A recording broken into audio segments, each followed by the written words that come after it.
ভালো কাজের প্রলোভন দেখিয়ে ভারতে পাচার হওয়া ২০ বাংলাদেশি কিশোর কিশোরীকে উদ্ধার করা হয়েছে। আমি কলকাতায় ছিলাম, দিল্লি ছিলাম।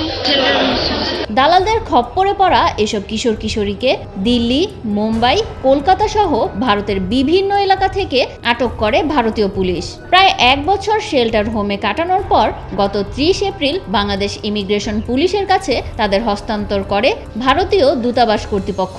আমার ছেলে বিয়ে হয়েছে, মেয়ের মুসলমান হয়েছে আর হিন্দু ছিল, মুসলমান যে বাপের নিচে বাহিরা জালখানা ত্যাগ করোনার সময় জালখানাতে বাহিরা পরে নিয়ে গেছে, নিয়ে যারা ইন্ডিয়া ভাড়ায়।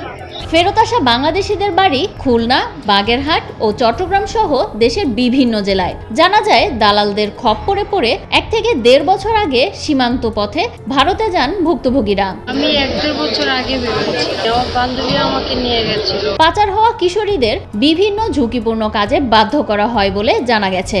এ সময় কেউ জীবন বাঁচাতে স্বেচ্ছায় পুলিশের হাতে ধরা দেয়, আবার কাউকে অবৈধ অনুপ্রবেশের অভিযোগে পুলিশ আটক করে। আমি নিজে মুসলিম বিয়ে হয়েছে, ছেলের কোনো। এদিকে বাংলাদেশ থেকে পাচার হওয়া ব্যক্তিদের উদ্ধার ও তাদের পরিবারের কাছে ফিরিয়ে দেওয়া সহ বিভিন্নভাবে সহায়তা করেন ৭১ টিভির সিনিয়র ভিডিও জার্নালিস্ট শামসুল হুদা। কয়েক বছর ধরেই এমন মানবিক কাজ করে আসছেন তিনি।